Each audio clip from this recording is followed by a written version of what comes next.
Hello and welcome back to my channel. So guys, आज का जो वीडियो होने वाला है वो काफ़ी ज़्यादा स्पेशल होने वाला है, क्योंकि आज मैं आप लोगों को ये बताऊंगा कि हम अपने किसी भी डिवाइस में कैसे बूट लूप को प्रोटेक्ट कर सकते हैं। जी हाँ, विदाउट एनी डाटा लॉस। ये एक क्विक वीडियो होने वाला है, ज़्यादा लंबा मैं इसको नहीं खींचूंगा। हमारा जो डिवाइस है वो बूट लूप दो चीज़ों की वजह से होता है। सबसे पहले अगर आप कोई सा भी मैजिक्स मॉड्यूल अपने डिवाइस में फ्लैश करते हो थ्रू मैजिक्स ऐप, तो उसकी वजह से भी कभी कभार आपको बूट लूप का इशू देखने को मिल जाता है, क्योंकि कुछ मॉड्यूल्स ऐसी होती है जो हमारे डिवाइस के लिए सपोर्टेड नहीं होती है और हमारा जो डिवाइस है वो बूट लूप में चला जाता है। दूसरी वजह यह होती है कि अगर आप अपने ओएस के साथ, मतलब ऑपरेटिंग सिस्टम के साथ, सॉफ्टवेयर के साथ छेड़खानी करते हो, सिस्टम एप्स को अनइंस्टॉल करते हो या कोई गलत जिप फाइल फ्लैश करते हो रिकवरी से, तो उसकी वजह से भी हमें बूट लूप देखने को मिल जाता है। तो मैं आज आपको ये बताऊंगा कि हम अपने डिवाइस को कैसे बूट लूप होने से बचा सकते हैं और हम बिना नई रोम फ्लैश किए हुए कैसे अपने उसी ओएस में बूट कर सकते हैं। अगर आपके डिवाइस में बूट लूप की प्रॉब्लम है या इन फ्यूचर अगर आपका डिवाइस बूट लूप होता है तो उस चीज़ से आप कैसे बच सकते हो, वो आज मैं आप लोगों को बताऊंगा। सबसे पहले मैं आपको पहला मेथड बताऊंगा जिसकी हेल्प से आप बूट लूप को प्रोटेक्ट कर सकते हो और आपका डेटा भी लॉस नहीं होगा। तो सबसे पहले आपको बूट करना होगा अपनी TWRP रिकवरी में।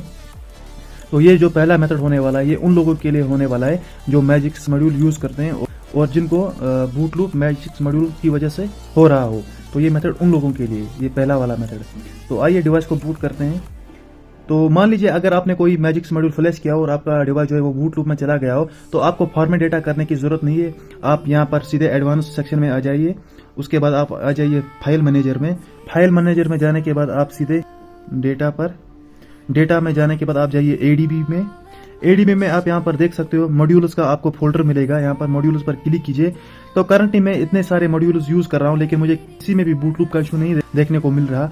फॉर एग्जांपल, अगर आपका कोई सा भी मॉड्यूल जो आपने रिसेंटली फ्लैश किया और आपको उसकी वजह से बूट लूप देखने को मिल रहा हो, तो आप उस मॉड्यूल पर इस तरह क्लिक कीजिए और यहाँ पर आप क्लिक कीजिए, यहाँ पर फिर क्लिक कीजिए और यहाँ पर आपको लिखा आ रहा है डिलीट। तो आप उसको डिलीट कर सकते हो और उसके बाद आप रिबूट कीजिए, आपका जो बूट लूप है वो प्रोटेक्ट हो जाएगा। तो उसके बाद आप सिंपली रिबूट कीजिए और आपका जो डिवाइस है वो सक्सेसफुली बूट हो जाएगा। सेकंड मेथड, अगर आप मैजिक्स मॉड्यूल यूज नहीं करते उसके बाद भी आप लोगों को बूट लूप इशू देखने को मिल रहा है, तो आप सीधे रिकवरी में जाइए, चाहे आपके पास स्टॉक रिकवरी हो या TWRP रिकवरी हो। रिकवरी में जाने के बाद आप क्या करोगे, आप वाई पर जाओगे और यहाँ पर करोगे फॉर्मेट डेटा, उसके बाद टाइप यस करोगे और उसके बाद आप इंटर करोगे। तो फिर आप एक काम करना, इंटर करने फॉर्मेट जब आप डाटा करोगे उसके बाद आप रिबूट टू सिस्टम कर देना और आपका जो डिवाइस है वो सक्सेसफुली बूट हो जाएगा। आपको अलग से सॉफ्टवेयर फ्लैश करने की ज़रूरत नहीं पड़ेगी। तो ये था एक क्विक वीडियो जिसमें मैंने आपको ये बता दिया कि हम अपने डिवाइस में कैसे बूट लूप को प्रोटेक्ट कर सकते हैं। सबसे पहला मेथड जो होने वाला है वो मैजिक्स वालों के लिए होने वाला है, जो मैजिक्स यूज़ करते हैं और उनको कभी कभार बूट लूप का इशू देखने को मिल जाता है।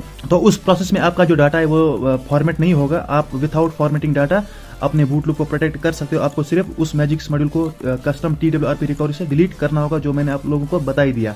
सेकंड मेथड, जिनको बूट लूप देखने को मिल जाता है विदाउट एनी मैजिक्स मॉड्यूल्स, तो वो फॉर्मेट डेटा कीजिए।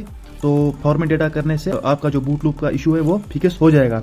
तो एक क्विक वीडियो था, मुझे पूरा उम्मीद है आप लोगों को ये वीडियो काफ़ी अच्छा लगा होगा। तो अगर आपको ये वीडियो अच्छा लगा होगा तो वीडियो को लाइक कीजिए और अगर आप चैनल पर नए हो तो चैनल को सब्सक्राइब जरूर कीजिए। Thanks for watching, have a nice day, keep supporting.